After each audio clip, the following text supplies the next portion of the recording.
Carl Jung, ¿Cómo madurar? Bienvenido al canal de la filosofía por excelencia. El día de hoy hablaremos de cómo puedes madurar según la filosofía del psicoanalista Carl Jung.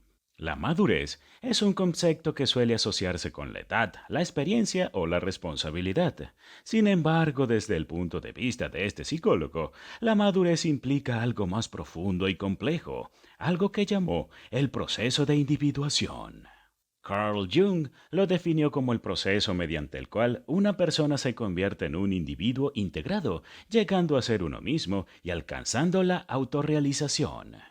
Pero, ¿cómo se logra el proceso de individuación? ¿Qué etapas y desafíos implica? ¿Qué beneficios aporta a nuestra vida? A partir de la teoría de Jung y sus conceptos clave como el inconsciente colectivo, los arqueotipos, la sombra, el ánima y el animus, el sí mismo y la sincronicidad, daremos respuesta a estas preguntas. Para entender el proceso de individuación, es necesario comprender primero la visión que tenía Jung sobre la psique humana. Según él, nuestra mente se compone de tres niveles: el consciente, el inconsciente personal y el inconsciente colectivo.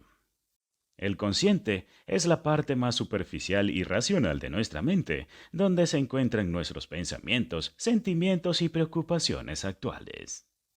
El inconsciente personal es la parte más profunda y emocional de nuestra mente, donde se almacenan nuestros recuerdos, traumas complejos y deseos reprimidos.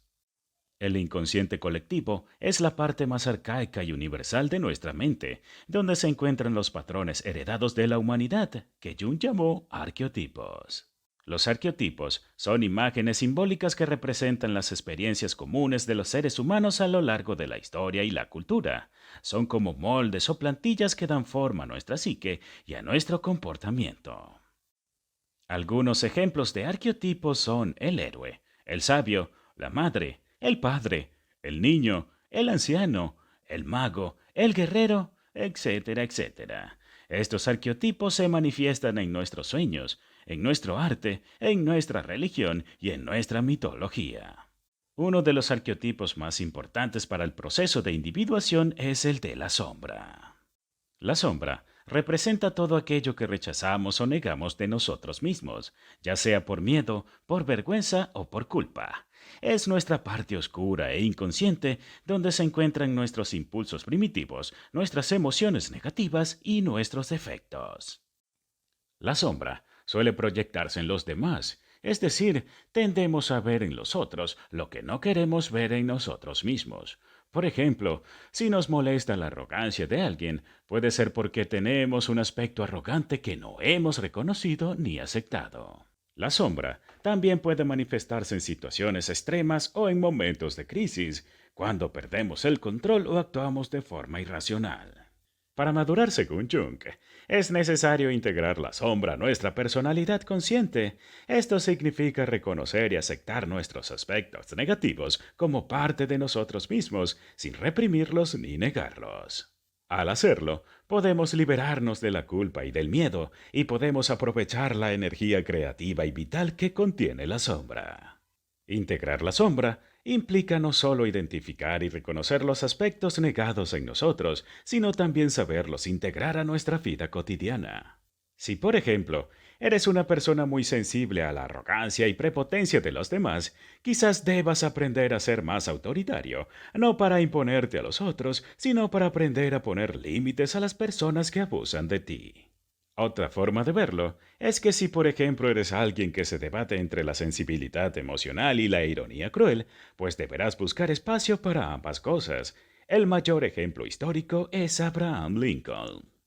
El que fue alguna vez presidente republicano aprendió que su sensibilidad debía expresarla y manifestarla a través de la poesía y la escritura. En cambio, su sentido del humor negro e hiriente lo dejó en el terreno de la política.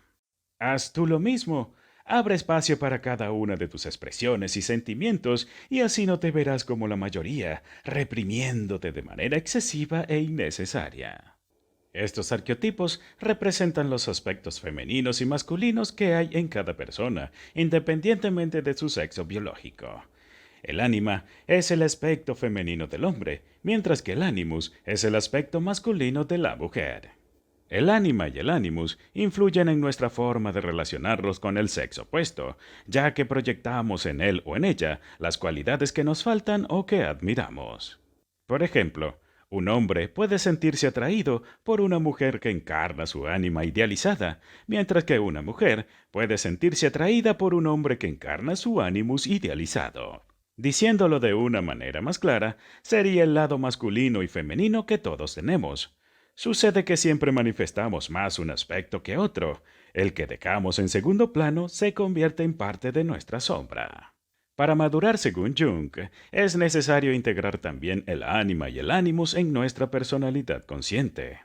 Esto significa desarrollar y equilibrar los aspectos femeninos y masculinos que hay en nosotros mismos, sin rechazarlos ni exagerarlos. Al hacerlo, podemos ampliar nuestra versión del mundo y de nosotros mismos, y podemos mejorar nuestras relaciones con el sexo opuesto, basándonos en el respeto y la comprensión mutua. Las personas con tendencia hacia el animus suelen ser más racionales y rígidas, les gustan las jerarquías, son muy estructurados, suelen ser frontales y les gusta competir y obtener poder. Si eres así, deberás valorar más las relaciones personales y tu lado emotivo a la hora de aprender algo nuevo, especialmente si se trata de algo que implica personas, no las analices desde afuera. En cambio, vuélvete parte del medio e interactúa con la gente. Los que suelen expresar más su ánima no suelen ser deductivos ni se enfocan en cosas específicas, más bien se concentran en el todo y en cómo están interconectadas las partes. Al tratar de resolver un enigma, prefieren meditarlo y dejar que la solución llegue con el tiempo en forma de revelación o intuición. Ante un problema o conflicto, prefieren apartarse, ya que valoran mucho la armonía en sus relaciones. Si eres así, deberás aprender a identificar cuándo tomar el toro por los cuernos y no ser siempre tan pasivo. Si eres líder, se valora que tengas una manera de ser empática, pero cuando las personas causan problemas, deberás ser contundente y si es necesario castigar, hazlo. El último arquetipo que debemos integrar para completar el proceso de individuación es el del sí mismo. El sí mismo representa nuestro centro psíquico, nuestra esencia más profunda e inmutable. Es lo que Jung llamó también el Dios interior, la fuente de nuestra sabiduría, de nuestra creatividad y de nuestra plenitud. El sí mismo se manifiesta en nuestros sueños como una imagen simbólica que expresa nuestra totalidad y nuestra unidad. Algunas formas comunes de representar el sí mismo son el círculo, el cuadrado, la cruz, la mandala, el niño divino, el anciano sabio, etcétera, etcétera, etcétera. Para madurar según Jung, es necesario integrar también el sí mismo en nuestra personalidad consciente. Esto significa reconocer y aceptar nuestra verdadera naturaleza y nuestro propósito vital, sin dejarnos llevar por las apariencias y por las expectativas ajenas. Al hacerlo, podemos alcanzar la autorrealización y la felicidad auténtica. Un concepto relacionado con el proceso de individuación es el de la sincronicidad. La sincronicidad es un fenómeno que consiste en la coincidencia significativa de dos o más eventos que no tienen una relación casual entre sí, pero que tienen un sentido simbólico para quien los experimenta. Por ejemplo, si estamos pensando en alguien y justo nos llama por teléfono, o si vemos un número repetido varias veces al día y le encontramos un significado especial, estamos ante casos de sincronicidad. Según Jung, la sincronicidad no es fruto del azar o de la casualidad, sino de una conexión profunda entre nuestra psique y nuestro entorno. Para madurar según Jung, es necesario prestar atención a las sincronicidades que se producen en nuestra vida. Esto significa estar atentos a las señales o mensajes que nos envía nuestro inconsciente colectivo a través del sí mismo. Al hacerlo, podemos descubrir aspectos ocultos o ignorados de nosotros mismos y podemos orientarnos mejor hacia nuestro destino. En conclusión, el proceso de individuación según Carl Jung es un camino hacia la madurez psicológica que implica integrar los diferentes arquetipos que conforman nuestra psique, la sombra, el ánima y el animus y el sí mismo. Al hacerlo, podemos conocernos mejor a nosotros mismos y a los demás, podemos desarrollar todo nuestro potencial creativo y vital y podemos alcanzar la plenitud existencial.